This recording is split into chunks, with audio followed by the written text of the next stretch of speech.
O futebol brasileiro se consolidava como um dos melhores do mundo. A seleção conquistava o bicampeonato mundial. Pelé era reverenciado, seja ao lado de Garrincha e Didi, vestindo verde e amarelo, seja ao lado de Coutinho, Dorval, Mengalvio e Pepe, vestindo preto e branco. Eram tempos em que o Rio-São Paulo começava a dar lugar a um campeonato nacional, esboçado na Taça Brasil e no famoso Robertão. Os clubes e os torcedores, porém, ainda davam mais importância aos estaduais. O futebol era regional, vivia da rivalidade local. Não à toa, aqueles anos 1960 foram marcados por uma avassaladora hegemonia santista no futebol paulista. De todos aqueles estaduais, só 2 não foram para a Baixada. Além da famosa Academia de Futebol do Palmeiras, campeã em 63 e 66, apenas um clube conseguiu fazer frente ao Santos em outros 2 campeonatos, a Portuguesa. Em 60 e em 64, a Lusa só não ficou com o título por questões de bastidores. A equipe rubro-verde teve verdadeiros esquadrões. Servilho e Silvio, ou Jair da Costa, Ditão e Nair, ou Pampolini, Henrique e Dida, ou Almir, Leivinha e Ivair, ou simplesmente o príncipe do futebol. Sim, nos tempos em que o Rei Pelé brilhava, só a Portuguesa tinha o príncipe Ivair. Das dificuldades financeiras, às lendárias vitórias do ataque Iê, dos anos de chumbo, aos embalos da Jovem Guarda, da busca por um estádio, ao celeiro de craques. É a história dessa década rubro-verde, marcada por suor, lágrimas e muita superação, que vamos contar a partir de agora.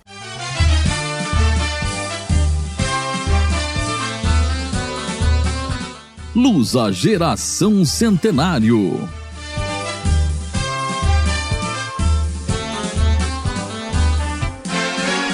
Olá, torcedor da Lusa e amante do futebol, seja muito bem-vindo a mais um episódio do podcast Lusa Geração Centenário. Eu sou o Luiz Nascimento, jornalista da rádio CBN, do Globoesporte.com e do Acervo da Bola. E eu sou o Antônio Quintal, apresentador do programa diário Paixão Lusa.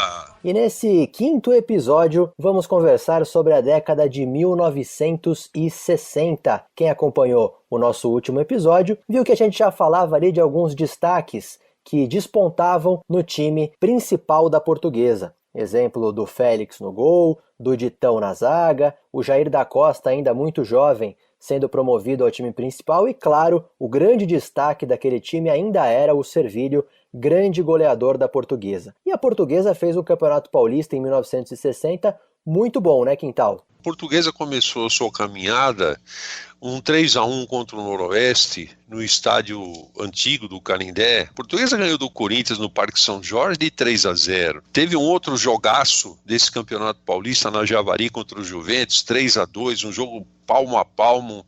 Um outro 3-2 da Portuguesa em Campinas contra a Ponte Preta. Um jogo difícil, complicado demais contra o Comercial em Ribeirão Preto, 2-1. A Portuguesa se deu ao luxo de bater o Santos, o campeão, com Pelé e tudo, na Vila Belmiro, 4-3. Então foi um segundo lugar de muito mérito.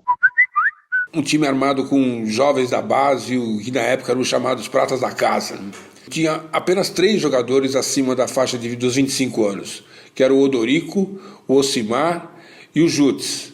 O restante tinha entre 20 e 23 anos e eram todos praticamente formados pela escolinha dos mestres Nena e Noronha. Eram Félix, Nelson, Ditão, Vilela, Jair da Costa, Silvio, Servilho, Nilson, Marchetti, Didi, entre outros. Olá, torcedor, tô passando aqui para avisar que depois da minha gravação com o Quintal, a gente recebeu algumas histórias fantásticas desses anos 60 de um amigo nosso, torcedor da Lusa, o jornalista Luiz Carlos Duarte, que junto com a gente está escrevendo o livro Lusa 100 anos de amor e luta. São histórias tão bacanas, tão legais, que a gente resolveu encaixar nesse episódio.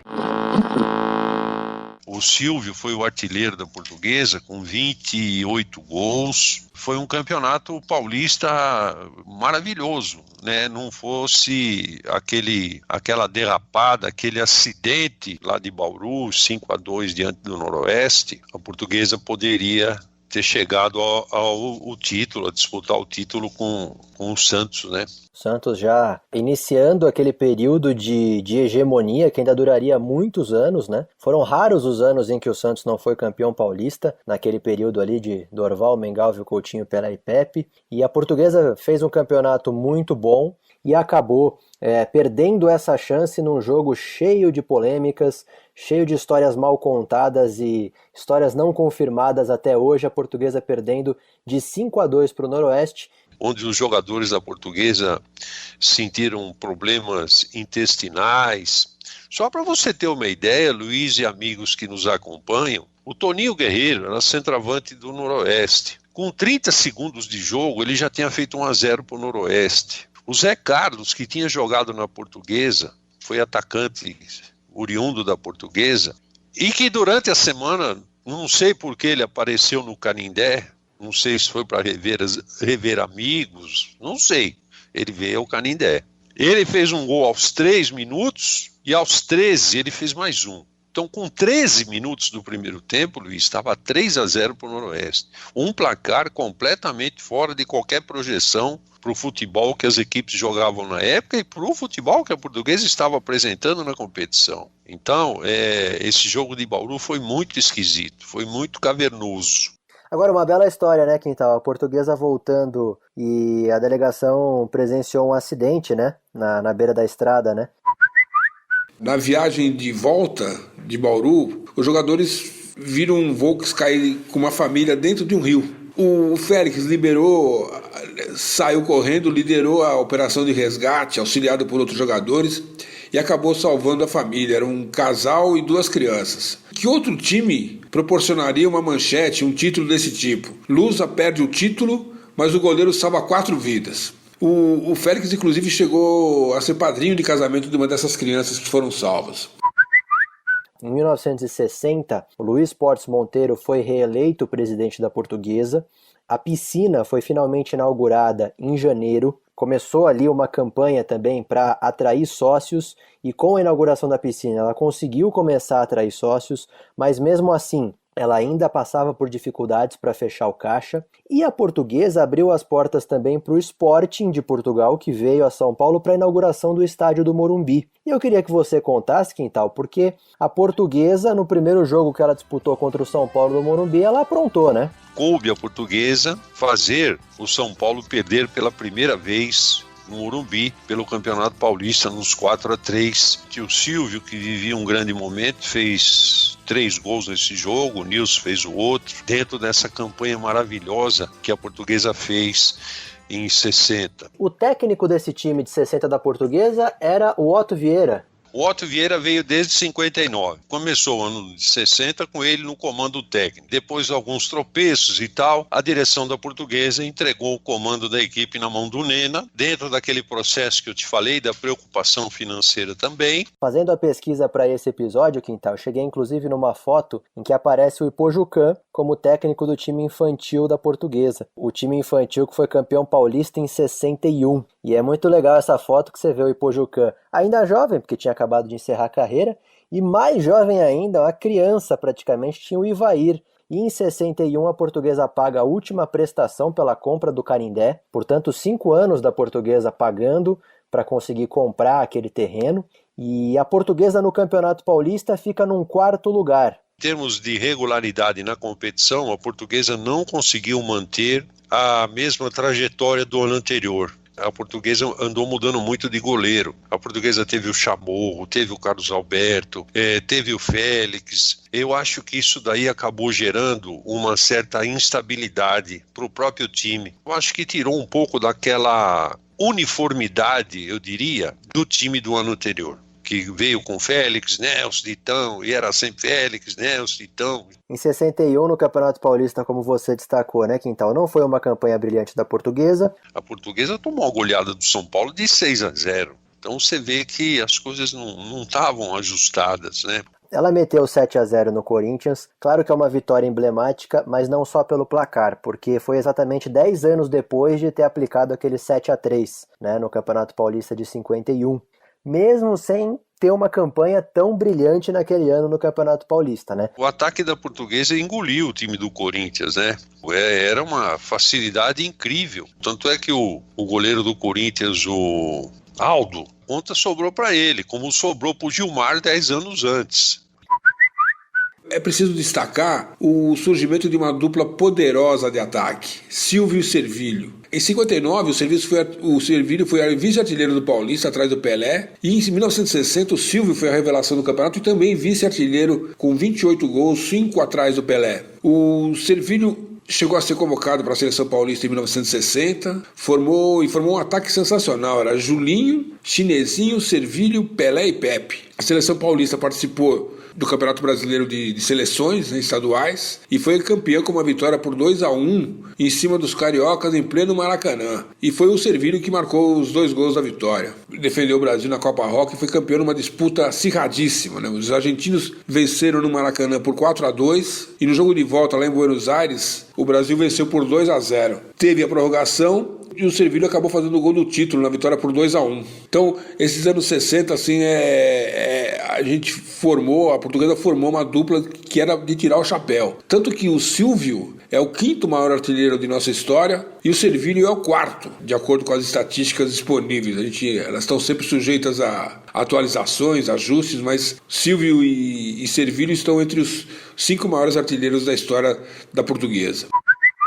Um destaque interessante de 61, né, Quintal, é uma excursão que a Portuguesa faz pela Bolívia e pelo Peru. E ela passa 8 jogos invicta. Então ela ganha do Bolívar, do The Strongest, que é um time ainda muito tradicional, o San José também, em Oruro. Mas ela joga contra o Always Ready, ela ganha do Municipal de La Paz, ela ganha do 31 de outubro. No Peru ela ganha de outro time com nome inglês, o White Star. Ela ganhou de 7-0 desse clube. Ganhou também do Aurora da Bolívia, então foi uma campanha interessante da Portuguesa. Vale lembrar, essas excursões, elas valiam dinheiro também, né, Quintal? E o calendário da época permitia, né? Ainda sobre 61, foi o último jogo da Portuguesa no antigo Canindé pelo Campeonato Paulista. A Portuguesa teve 3 despedidas. Esse 4-1 que eu vou citar agora, contra o Taubaté, em 16 de dezembro de 61, foi a última partida da Portuguesa em campeonatos paulistas na antiga Ilha da Madeira. Depois teve um amistoso contra o Vasco e depois um jogo contra o Santos.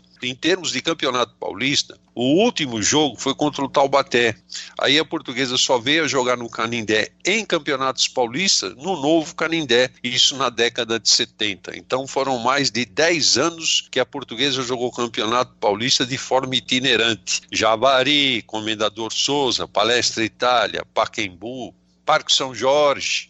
Até porque, né, Quintal, era um momento em que a prefeitura começava a retificar o rio Tietê, né, canalizar os córregos, e a Portuguesa viu ali também uma oportunidade. Então foi criada uma comissão já em 62 para planejar essa construção do novo estádio do Canindé. Ali já foi contratado um arquiteto, Vila Nova Artigas, grande arquiteto da história da cidade de São Paulo. Já começaram a ser vendidos títulos patrimoniais também, com sorteio de carro e tudo. A Portuguesa chegou até a começar a fazer parceria já com empresas para patrocínio, como teve uma parceria com a Antártica. Queria falar com você aqui, Quintal, do Campeonato Paulista daquele ano, né, que a Portuguesa ficou em 5º lugar. E um dos destaques desse campeonato foi inclusive uma vitória sobre o Santos, né? O Santos naquela época mais uma vez, né, campeão, e o Santos que naquele ano era campeão da Libertadores, campeão do mundo, e a Portuguesa teve uma vitória boa sobre o Santos. Foi um ano onde a Portuguesa começou com o Ipujucan de treinador, depois o Ipujucan deu lugar ao Otto Glória. A Portuguesa teve algumas vitórias expressivas. Essa vitória que você falou aí, ela aconteceu num sábado à noite. O Santos logo de cara abriu 2-0. E ainda no primeiro tempo, a Portuguesa fez um gol. Eu não me lembro textualmente, mas o Zito, ao descer para o vestiário, falou qualquer coisa. Olha, nós estamos jogando contra a Portuguesa. Portuguesa é Portuguesa. Ele deu uma advertência no resto do time. E depois, no segundo tempo, foram 2 gols do Silvio e um do Moraes. A Portuguesa virou o jogo e o Zito virou uma fera em cima do time do Santos com Pelé e tudo. Houve até um torcedor da Portuguesa que pulou o alambrado, invadiu o gramado, me lembro bem dessa cena. Nesse Campeonato Paulista, então, a gente tem a estreia do Ivair no time principal, um jogo contra a Prudentina na Rua Javari, a Portuguesa empata por 1-1 e o Ivair marca o gol da Portuguesa. Nunca vou esquecer essa jogada. Campo do Juventus, campo ruim. Aí a bola veio pro Nair, o Nair tocou para mim. Eu toquei pro Celso, o Celso meteu ela na ponta direita. Pro Almir, aí eu entrei. Entrei correndo, quando olhei aquela bola estava chegando. Mas não é que ela estava chegando e eu meti a cabeça. Ela bateu bem. Bateu e entrou lá no ângulo. Só que eu caí e fiquei, né? Aí o Mário Américo veio, Mário Américo, que era massagista da Portuguesa. Tá fazendo o primeiro jogo hoje, é emoção. Me colocava de pé, eu caía. Aí foi quando esse repórter chegou e falou assim, não foi emoção não, ele desmaiou mesmo. E eu tinha desmaiado mesmo. E logo no jogo seguinte, o Ivair também já marcou de novo, né, Quintal? Foi um clássico contra o Palmeiras. Pacaembu, ele fez 1-0, Palmeiras tinha um meio atacante chamado Romero, ele fez um gol de pênalti contra a Portuguesa, 1-1, Portuguesa fez o gol inicial do jogo, o Ivair, uma semana depois do gol contra a Prudentina na Javari, exatamente. Começava ali uma sequência fulminante em clássicos contra o Palmeiras. O Ivair, ele adorava jogar contra o Palmeiras, ele jogava contra o Palmeiras, certeza que o Ivair marcava um gol. Engatou uma sequência entre 62 e 68 em que ele marcou em todos os jogos contra o Palmeiras e ele fez um total de 15 gols. O Palmeiras tinha na meta nada mais, nada menos do que Valdir Joaquim de Moraes, que foi um dos maiores goleiros da história do futebol brasileiro, né, Quintal? Ele começou a ficar meio traumatizado com o Ivair por causa disso, porque ele fez gol, eu não diria de tudo quanto é jeito, porque não me lembro de ter visto o Ivair fazer gol de pênalti no Valdir, mas ele fez gol de longe, ele fez gol de cobertura, o chamado chapéu, né, contra-golpe. E em 64 também o Ivair é protagonista de um grande jogo contra o Palmeiras, que a Lusa vence por 3-1, e ele faz um gol no finzinho do jogo, Palmeiras pressionando, estava 2-1, num contra-ataque ele recebe a bola, um chutão, se não me engano, do Ditão, ele chuta do meio de campo e em cima do goleiro Valdir de Moraes e faz um gol que o Pelé tentaria fazer em 1970 na Copa do Mundo.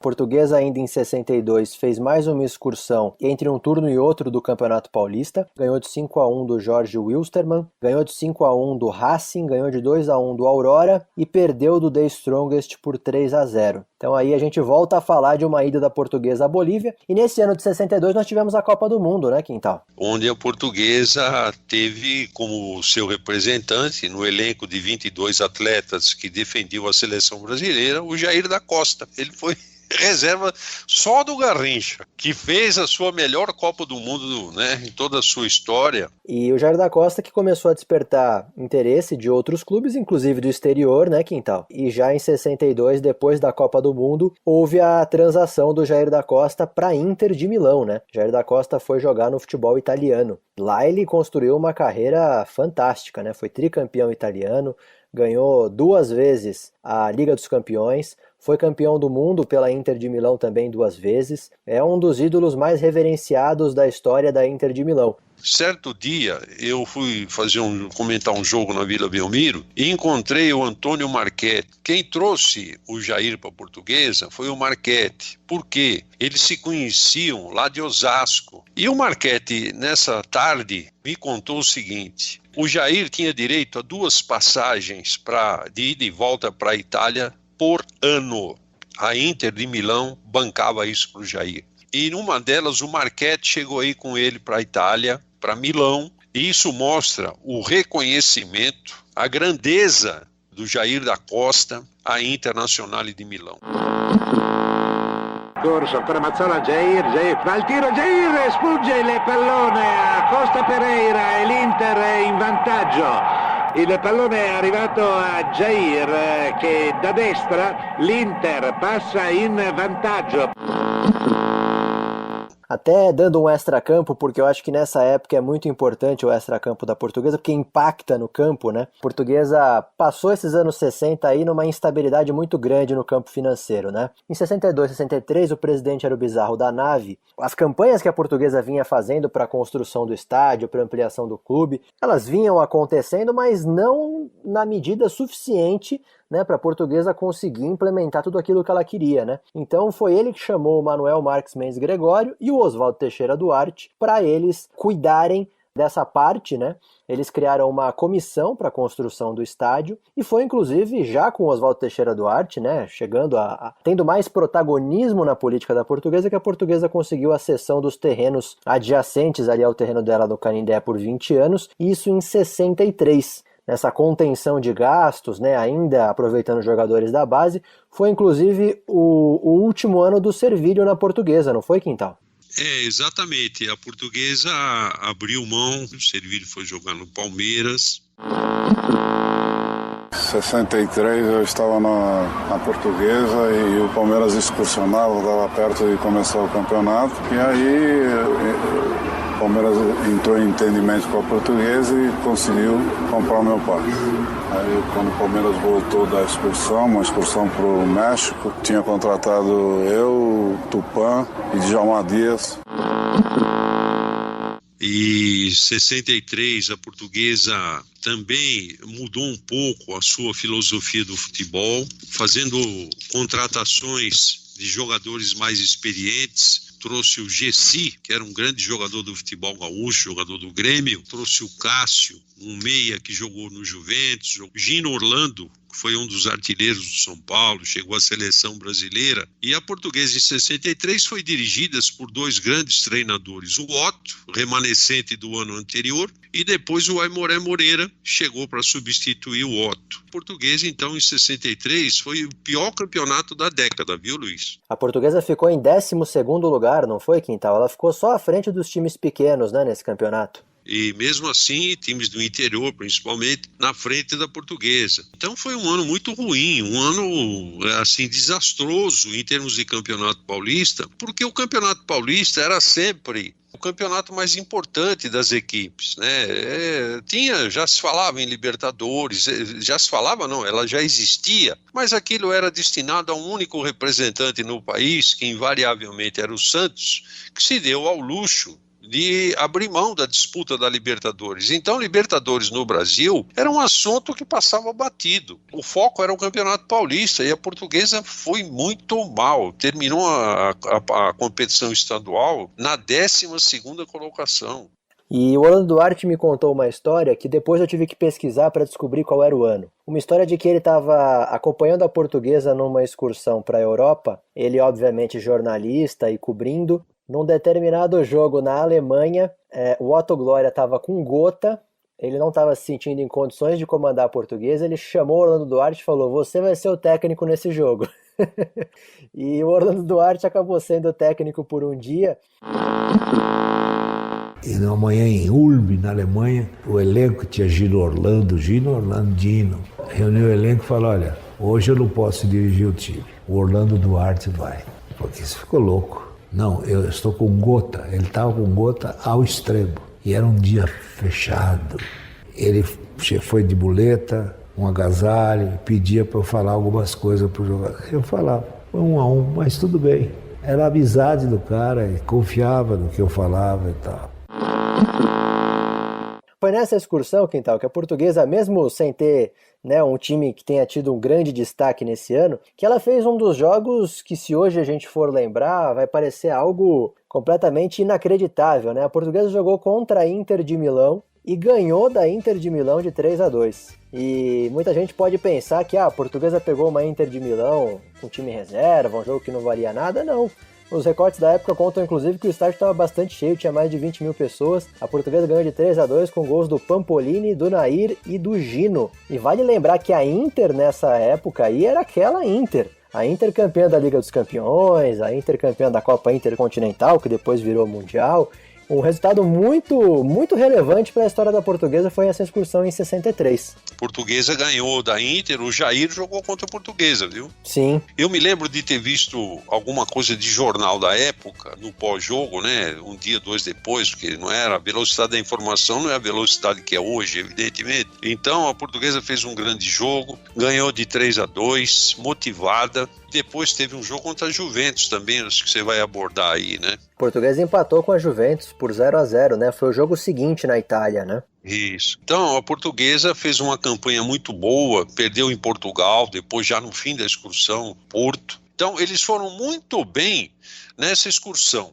Mas no Campeonato Paulista a coisa não foi boa e a Portuguesa ficou lá para trás, como nós já dissemos há pouco, na 12ª colocação. Mas esses resultados da Europa, eles foram extremamente expressivos, porque passou para a Espanha também, né, Luiz? Em Portugal, ela jogou contra o Porto, contra o Sporting. Dá pra gente destacar, na Grécia, ela ganhou do Olympiacos, de 2-1. Na Espanha, ela jogou com o Atlético de Bilbao, né? O Atlético de Bilbao, clube tradicionalíssimo da Espanha, empatou 2-2, ou seja, a Portuguesa viajou por bastante tempo. E uma excursão que entra aí para a história da Portuguesa, principalmente essa vitória sobre a Inter de Milão. Quem visita o Museu Histórico da Portuguesa, inclusive, encontra uma flâmula desse jogo, uma flâmula da Inter de Milão, que é justamente dessa partida. A gente pode citar que em outubro, a Portuguesa jogou contra o Santos no Pacaembu e a Portuguesa ganhou de 3-2. O Ivair sempre contou nas entrevistas dele um jogo errado numa data errada do jogo do Príncipe. E eu lembro que nós fizemos o filme do Ivair, né, o filme Ivair, o Príncipe do Futebol, e era muito interessante que em muitas entrevistas antigas que a gente pegava do Ivair, era sempre ele falando de outro ano, e muito na reta final, assim, última semana de edição, nós encontramos o tal jornal que ele tanto citava, que era o jornal de que Ivair superou a todos, inclusive Pelé, né? E contava a história, Ivair saindo de campo, o Pelé dando entrevista, chamaram o Ivair e o Pelé falou que se ele era o rei, o Ivair era o príncipe do futebol.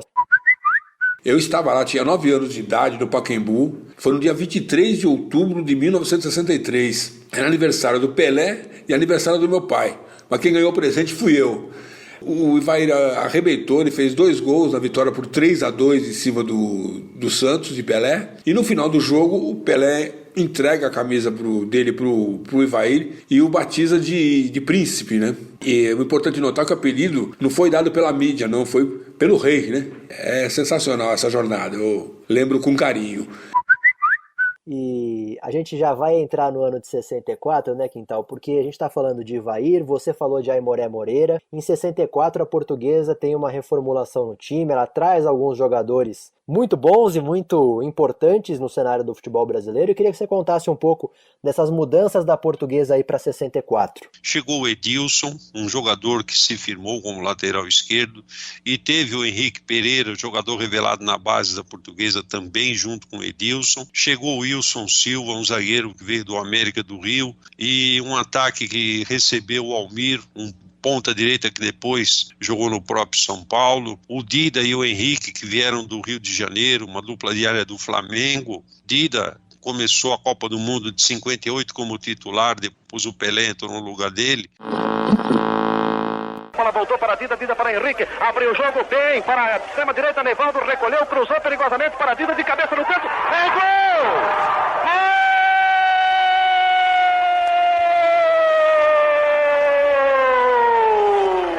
Da Portuguesa, Dida de cabeça, escorando magistral, cruzamento de Nevaldo na direita.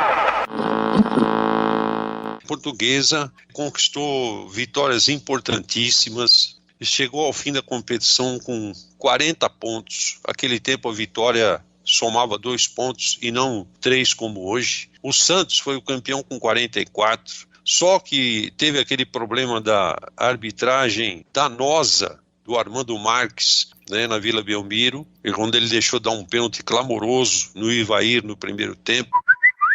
Esse jogo é famoso, terminou 3-2 para o Santos e foi marcado por uma atuação absolutamente tendenciosa do Armando Marques. Muita gente fala assim, teve um pênalti claro sobre o Ivair quando a partida estava 0-0. Mas na verdade foram 2 pênaltis indiscutíveis sobre o Ivair. Foi um escândalo, uma atuação calamitosa, com uma repercussão imensa, a atuação do Armando Marques. Equivalente àquela atuação do Javier Castrilli em 98.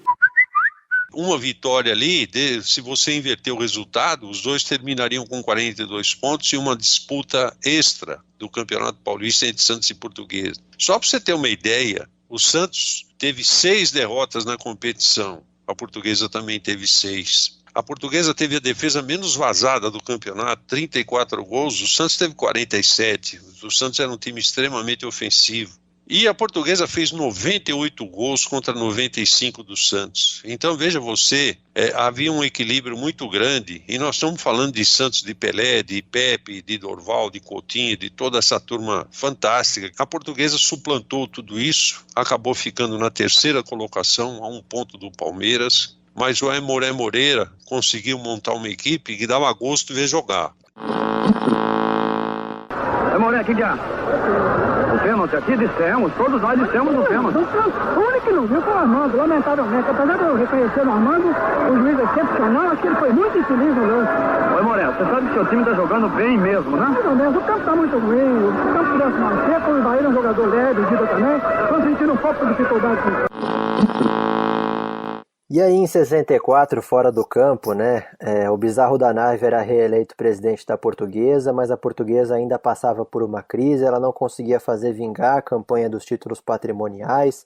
Nesse ano as festas foram canceladas para conter gastos, a Portuguesa fechou o ano com déficit. O Aimoré Moreira continuou, o Campeonato Paulista Portuguesa chegou em 4º lugar, mas já não tinha a mesma coesão de equipe do ano anterior. Sinalizava que alguma coisa ali não estava legal. Tanto a crise financeira como uma crise política já que a gente via na Portuguesa, com muitas guerras internas políticas também na Portuguesa que acabavam refletindo no futebol, né? Mas tem alguns destaques desse ano, não necessariamente relacionados a campeonatos por aqui, né? A Portuguesa foi disputar um torneio em Nova York, né, Quintal? A Portuguesa fez alguns jogos e com várias vitórias interessantes, não só contra times americanos, mas até contra times alemães, ingleses. A Portuguesa jogou contra o Munique em 1860, jogou contra o West Ham, clube da Inglaterra, jogou contra o Varese, um clube italiano, e também equipes americanas como o New York Americans e como uma seleção de Boston, né, uma seleção formada em Boston para disputar essa competição. Foi justamente nessa partida contra essa seleção de Boston que a Portuguesa aplicou uma das maiores goleadas, né, da história dela. A Portuguesa ganhou de 12-1, e tem uma curiosidade nesse jogo, né, Quintal, que é o jogo em que o Félix marca um gol, né? O Orlando fica no gol, o Félix vai para a linha, que se tem registro é o primeiro goleiro a marcar um gol pela Portuguesa, né? Pelas informações que eu tenho de Portuguesa, ele foi o primeiro goleiro a fazer um gol com a camisa da Portuguesa, só que ele foi para a linha, né? Se não me engano, ele ficou no lugar do Wilson Pereira. O gol dele foi o 11º. O último quem fez foi o Jair Marinho, lateral direito.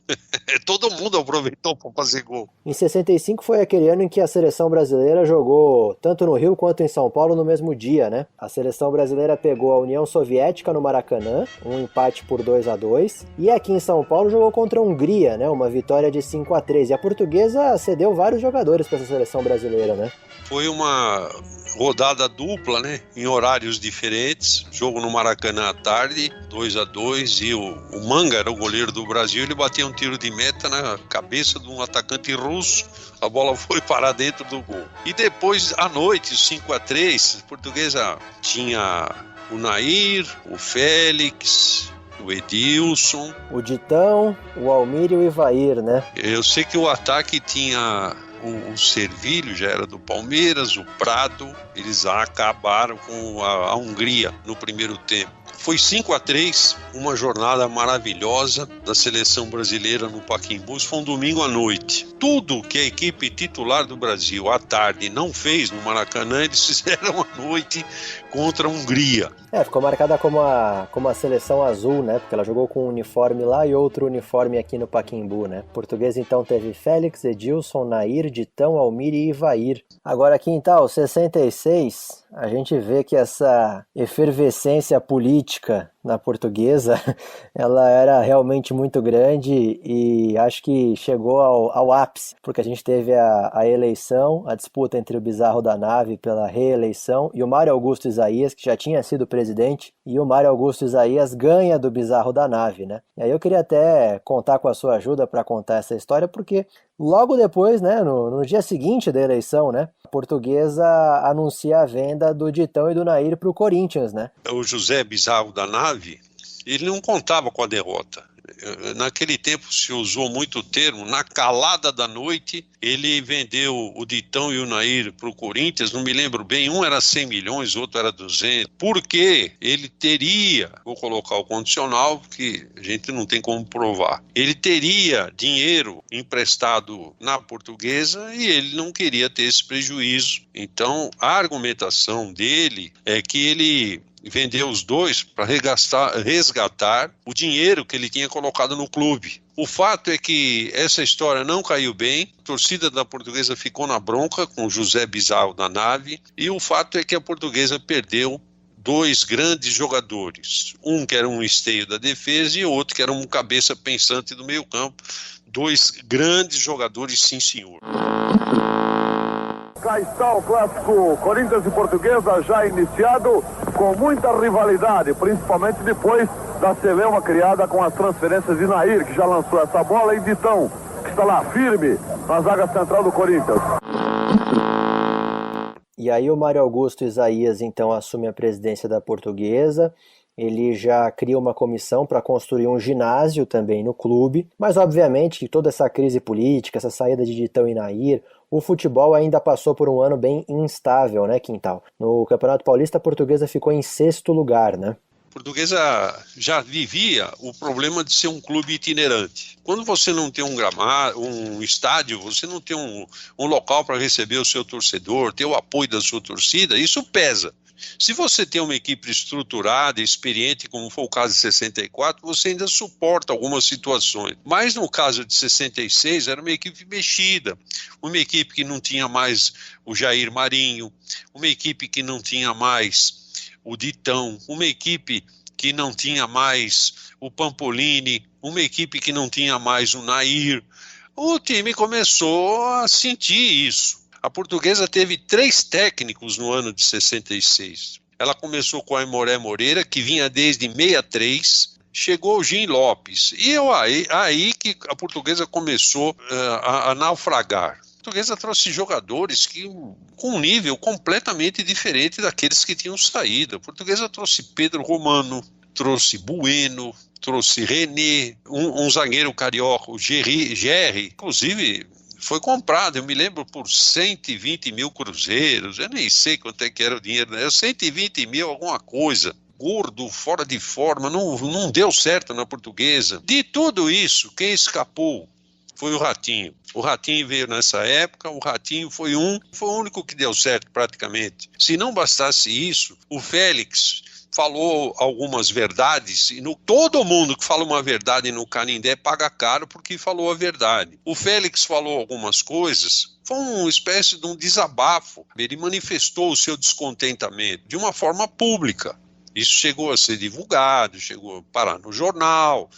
Quem pagou a conta? Ele foi afastado, foi multado. E aí o Jim Lopes não deu em nada, porque nem tinha como dar certo, acabou chegando para encerrar o ano o Wilson Francisco Alves, né? E aí a gente vê, né, a Portuguesa também promovendo alguns jogadores jovens, né, das categorias de base. Em 66, por exemplo, o Paes ganha oportunidade no time principal. O Zé Maria estreia em 66, né, ainda com 17 anos, né? E é no ano de 66 que também estreia o Leivinha. O Leivinha veio de Lins, ele estreou contra o São Paulo. A Portuguesa ganhou de 2-0, um gol foi do Ivair, o outro foi do Paes. O Leivinha fez um grande jogo.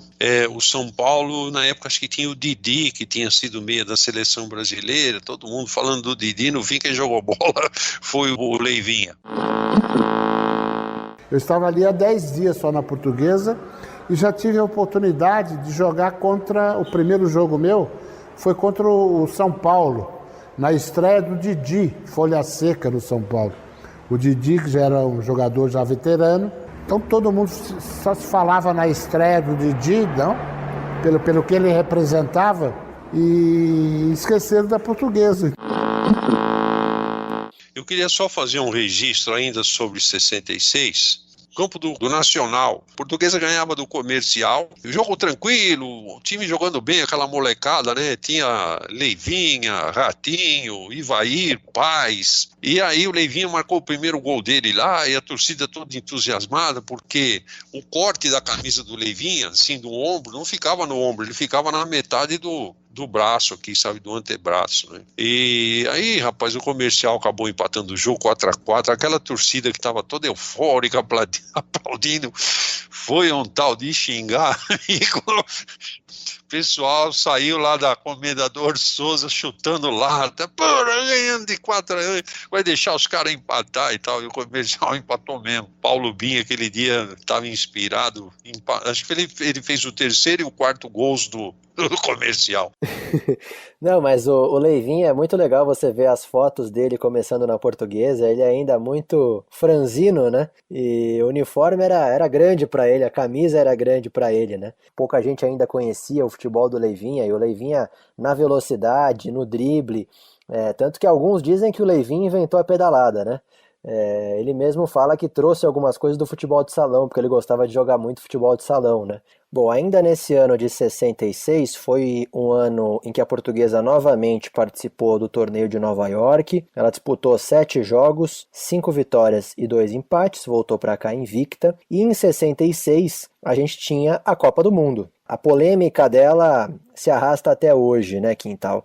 A gente teve aqueles vários convocados pelo Vicente Feola, aquela preparação, né, aqui pelo Brasil interminável. Entre aqueles vários jogadores que o Feola convocou para ficar treinando aqui no Brasil, estava o Ivair, né? Obviamente que a Portuguesa não tinha toda aquela força política, né, já na época, né? E o Ivair participou daquela preparação aqui no Brasil. Ele inclusive jogou um jogo contra o País de Gales, em que o Brasil ganhou de 1-0 em Belo Horizonte, mas acabou não sendo convocado para aquela Copa de 66, que foi uma Copa em que o Brasil foi um fiasco, né? Aquilo era um Big Brother do futebol. Você vai reunir 45 jogadores num hotel, 4 para cada posição, assistindo 5 goleiros ou um negócio desse. O Ivair, ele tinha ido como ponta esquerda, uma salada. Aí no fim, para encurtar a história, né, eles acabaram convocando um gaúcho e um mineiro, que é para agradar um mineiro, que era o Tostão, e o gaúcho, que era o Alcindo. Por coincidência, ontem à noite, eu vi um documentário aí sobre as Copas e passou a Copa de 66. E aí eu vi jogadores na seleção brasileira que eu olhava assim, pô, como é que esse cara tava aí, né? Não vou citar nomes que ficam um pouco deselegantes, mas gente que foi vestir a camisa da seleção brasileira numa Copa do Mundo sem a condição para isso. O Ivair, ele teve um azar muito grande, né? Tanto por a grande oportunidade de ter sido essa de 66, em que uma verdadeira bagunça a seleção brasileira, quanto por também enfim, brilhar no momento em que você tinha muito jogador bom, né, Quintal? E muito jogador bom do meio para frente. Então a concorrência que ele tinha era muito grande. Como é que você ia escolher se na ponta direita você tinha Paulo Borges, Garrincha, centroavante você tinha Coutinho, você tinha Vavá, você tinha Alcindo, pô, tinha um bando, cara. Então eles falaram, não, vamos convocar todo mundo e vamos tirando. Já para 66 e 67, começava a se formar um ataque que ficou muito conhecido na Portuguesa, de Ratinho, Leivinha, Ivair, Paz e Rodrigues, né, Quintal? O Wilson, que terminou o ano de 66, o Wilson foi mantido. A Portuguesa foi reformulando a sua equipe com o Zé Maria, com o Augusto, que veio do Corinthians. 67 já tinha o Marinho Pérez. O Marinho chegou a jogar como volante. O Wilson Francisco Alves conhecia o Marinho do São Bento de Sorocaba. Então sabia das qualidades dele, né? E o Marinho tornou-se um líder inconteste da Lusa, né? Ele incorporava aquele espírito daquele time jovem, mas guerreiro. E era incansável. Ele pegava um trem em Sorocaba para chegar às 8 horas no treino da Portuguesa, todos os dias, e de volta. Nesse período ele chegou até a estudar, se formou em economia. O Marinho tinha muitas qualidades, né? Desarme, impulso no jogo aéreo, tinha excelente saída de bola, bom passe, combate constante. O Marinho, o Zé Maria e o Leivinha, eles alugaram um apartamento de 1 quarto, perto do Canindé. O Marinho reclamava que o alojamento da Portuguesa tinha muito pernilongo. Mas o mais interessante é que esses 3 estariam na Copa de 74. Os 3 estariam presentes na Copa de 74. O Marinho, inclusive, tornou-se capitão da equipe na segunda fase, quando o Wilson Piazza se machucou. E a sua atuação na Copa chamou a atenção do Rinus Michels, que o levou para o Barcelona, onde ele ficou amigo do Cruyff. Enfim, aí o Marinho, todo mundo sabe, virou treinador em vários times, e em Portugal ele fez sucesso, teve o mérito de lançar o jovem Figo quando tinha 17 anos apenas, né? Depois veio o Lorico, depois veio o Basílio, também subiu. O Basílio já começou a dar as caras no time de cima da Portuguesa, já começando em 67. E aí chegou o Rodrigues, que foi o que se firmou e completou esse ataque chamado ataque Iê que você citou. Jogadores muito jovens ali, né? E o Paes conta muito que o Lorico veio como um jogador mais experiente, até para dar uma organizada naquele time, né, Quintal? E o Lorico era um jogador de muita qualidade, né? Era um time que jogava bonito, era muito ofensivo, mas tinha dificuldade para ganhar. Se formou um time bom, né? Deram um apelido pra gente, ataque Iê. Depois no outro ano já trouxeram o Lorico para comandar essa garotada, porque a gente jogava bem, mas não ganhava. Aí quando chegou o Lorico a gente começou a jogar bem e ganhar, aí o negócio ficou bom. No Campeonato Paulista de 67, a Portuguesa ficou em 5º lugar, né, Quintal? E esse foi o ano em que acabou o torneio Rio-São Paulo, né, e começou o torneio Roberto Gomes Pedrosa, né, que seria o embrião do Campeonato Brasileiro, né. A Portuguesa, em 67, no fim do ano, ela chegou a disputar 2 jogos num dia só. Ela jogou contra a Prudentina aqui em São Paulo e contra o Almirante Barroso em Santa Catarina. O curioso da história é que contra o Almirante Barroso, lá em Santa Catarina, a Portuguesa foi com os titulares. E contra a Prudentina, lá em Prudente, que era uma bucha, a Portuguesa foi com o time reserva. Tomou uma traulitada lá em Prudente. Eu suponho, eu não tenho informação, isso é suposição, que acho que foi cláusula contratual, de jogar com sua melhor equipe no amistoso. Também queria fazer um último destaque aqui de 67. A Federação Portuguesa fez uma homenagem, né, ao Vicente, né, que era um jogador do Belenenses, jogador de seleção portuguesa. Ficou marcado como um dos principais marcadores do Pelé, justamente pela exibição dele na Copa do Mundo de 66. O Vicente tinha sofrido um acidente de carro e ele tinha perdido a visão de um dos olhos e ali ele teve que encerrar a carreira. Então a Federação Portuguesa fez uma homenagem em um jogo beneficente. Belenenses, Atlético de Lisboa, o Sporting e o Benfica. O Belenenses convidou um jogador da Portuguesa para participar dessa festa, né?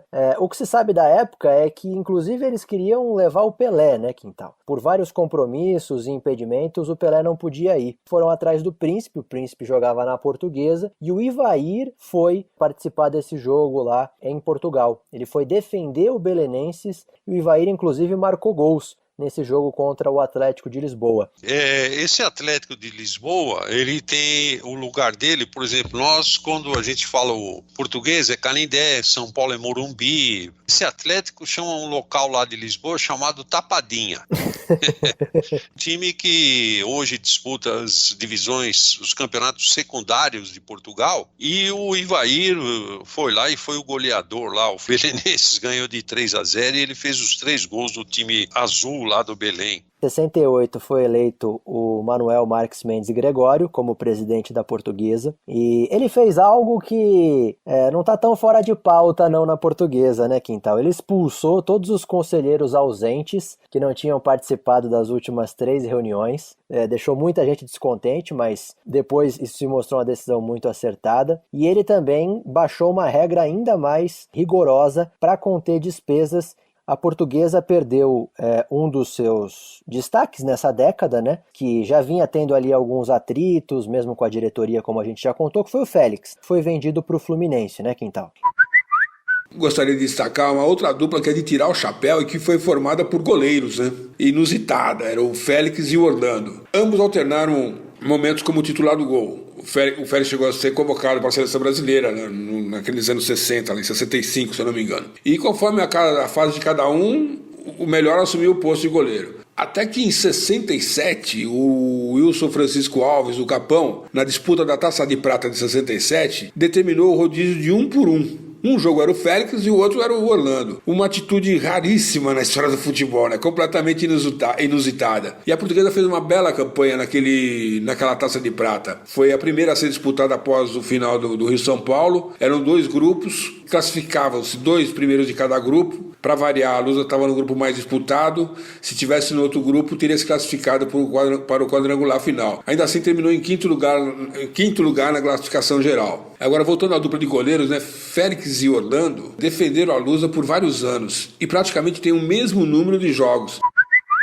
Em 68, a Portuguesa no Campeonato Paulista ficou em 4º lugar, né? E um dos jogos de destaque foi um jogo contra o Corinthians, né? A Portuguesa ganhou de 4-0 do Corinthians, um jogo em que o Leivinha brilhou, né? O Leivinha marcou 3 e o Basílio marcou 1, foi isso, Quintal? Foi uma noite no Pacaembu, onde a Portuguesa encaixou o jogo, né? No primeiro tempo, a Portuguesa já vencia por 3-0, com 15 minutos de jogo, e aí no segundo tempo o Leivinha ainda fez mais um. Então a Portuguesa era dirigida pelo Filpo Nunes. Então a Portuguesa começou com o Nena de treinador, aí chegou o bandoneon, Ernesto Filpo Nunes, técnico argentino, e terminou com o Lula, que foi técnico do Santos durante década, terminou 68 como técnico da Portuguesa. E essa vitória sobre o Corinthians 4-0 com 3 gols do Leivinha no Pacaembu, o técnico era o Filpo Nunes. E foi nesse ano de 68 que houve a partida contra o Comercial, né? Que foi um jogo anulado e depois foi realizado um outro jogo, não foi, Quintal? A Portuguesa jogou lá no campo do Comercial, o Edu Bala fez um gol, houve uma confusão tremenda, um tumulto danado, o árbitro validou o gol, mas ele informou lá o pessoal do Comercial que ele não tinha validado o gol, encerrou o jogo, foi uma salada mista. O Comercial tinha sido rebaixado, ele se aproveitou daquele jogo, entrou no Tribunal de Justiça pedindo anulação daquele jogo. O caso se arrastou, perdia numa instância, ia para outra, e foi no STJD e aquela coisa toda. Bom, até que numa terça-feira à noite, lá no Brinco de Ouro, com portões fechados, houve uma partida entre Portuguesa e Comercial. O Comercial não podia perder. Se perdesse, não tinha mais jeito, era rebaixamento mesmo. O Leivinha fez o gol no segundo tempo, fez 1-0 para a Portuguesa. E aí até surgiu um trocadilho, uma piadinha, diz que a lei vinha para beneficiar o Comercial, mas Leivinha que rebaixou. Foi interessante o trocadilho, me lembro como se fosse agora disso. A Portuguesa em 68 foi para uma excursão pela Itália, pela França, pela Alemanha, pela Iugoslávia, por El Salvador e Peru, né? Então, quer dizer, ela foi para a Europa, depois ela veio para a América Central e para a América do Sul. Foram ao todo 13 jogos, 9 vitórias, 1 empate, 3 derrotas. Na Europa ela jogou contra a Fiorentina, chegou a empatar 1-1, ela jogou com o Palermo, ganhou de 1-0. Na Alemanha jogou contra o Union Berlim, ganhou de 4-1. Peru, Alianza Lima, foi uma derrota dela por 3-2, mas era um dos principais clubes do Peru. A Portuguesa tinha o ataque Ratinho, Leivinho, Ivair, Paes e Rodrigues, né? O ataque Iê. Então até quando a gente fez lá o filme, né, o curta-metragem Ataque Iê, a gente entrevistou eles, né? Eles contavam que essa foi uma excursão também que foi muito simbólica, né? Eles foram apelidados de Ataque Iê porque jogavam por música, numa época em que só tocava Jovem Guarda, só tocava Beatles, né? E eles basicamente brincam, né, que fizeram uma turnê, né, pelo exterior. A Portuguesa só foi realmente muito surpreendida quando jogou na Iugoslávia contra o Estrela Vermelha, que a Portuguesa perdeu de 7-4. Vou contar uma passagem curiosa aqui. O Rodrigues que me contou essa. O Augusto, ele jogava tanto de lateral direito como de lateral esquerdo, volante, porque ele tinha qualidade, bom jogador. O pessoal falou, Augusto, vamos pegar o Estrela Vermelha lá, tem aquele Yugoslavo lá, chamava de Djaik, uma coisa assim, acho que era de Djaik. Ponto esquerdo, o cara é bom pra caramba. Que é Augusto. Vocês não conhecem Augusto? E batia com as mãos assim no peito. Fala, que é Augusto? E não sei o que, pó. Meu amigo, 32 minutos do primeiro tempo, o cara fez gato e sapato do Augusto e já tava 3-0 pros homens, viu? Moral da história. A Portuguesa perdeu de 7-4. O Rodrigues é brincalhão pra caramba, né? Fala, ei, Augusto, como é que é? E o cara joga mesmo, hein? Não sei o quê. Foi muito gozada essa história.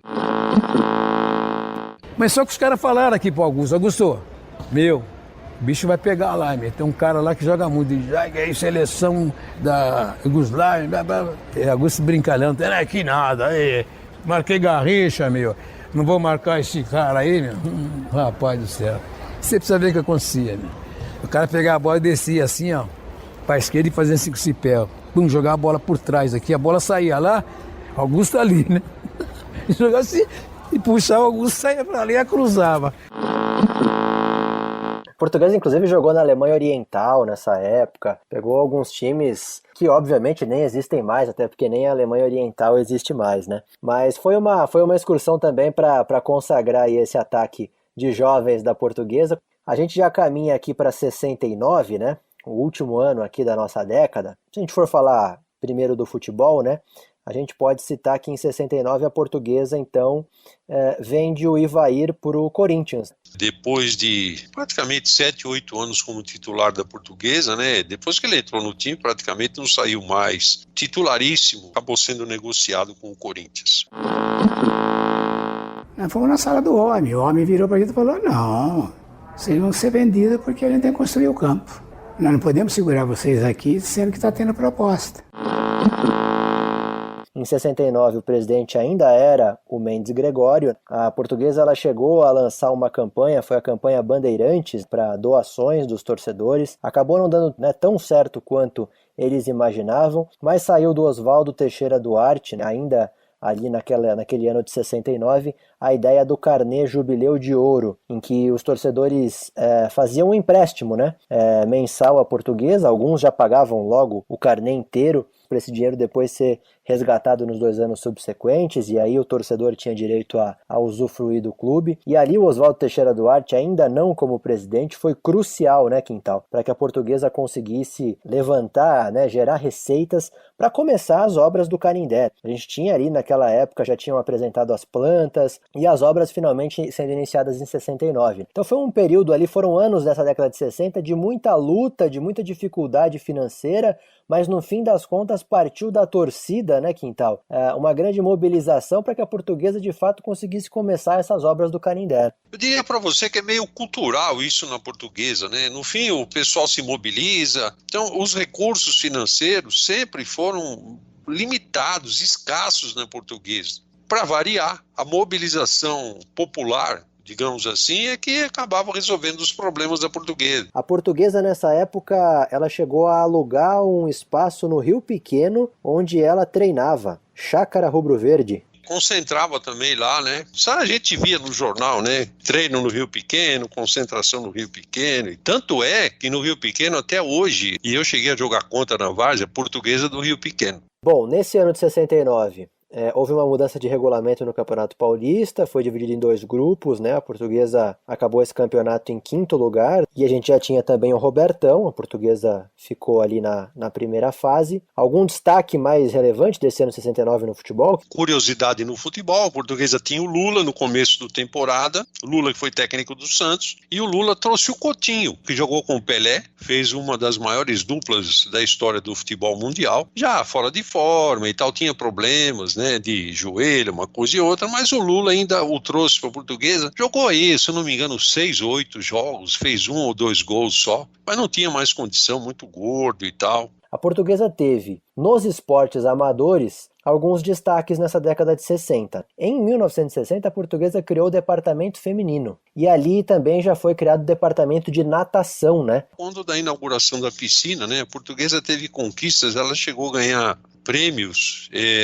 fora do Canindé. Tinha o Tietê, tinha o Floresta, depois virou Espéria, Paulistano, e assim vai. E o próprio Corinthians, né? Em 1962, a Portuguesa também começou com o vôlei. Ali ela também uniu o hóquei com a patinação artística no mesmo departamento. Vale lembrar que o hóquei já era vitorioso. Em 1965, o hóquei conquistou o hexacampeonato paulista. Em 64, o basquete foi campeão paulista também. 65, o vôlei foi campeão paulista de aspirantes. A natação, a Portuguesa também teve destaque. O Reinaldo Sá ganhou a disputa de 50 metros. A natação, o ping-pong, o vôlei, o basquete, o boxe, ela foi sinalizando e implantando outras modalidades. Agora a gente vai começar a falar ainda mais de construção do estádio do Canindé como nós conhecemos hoje. Foi uma pena que a Portuguesa ficou praticamente 9 anos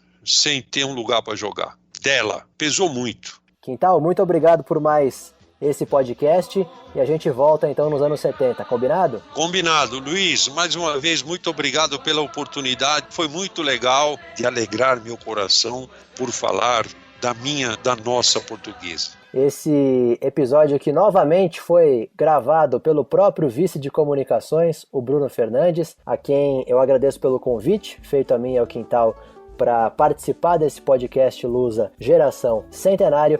Esse episódio aqui foi sonorizado pelo Dom Roberto Costa.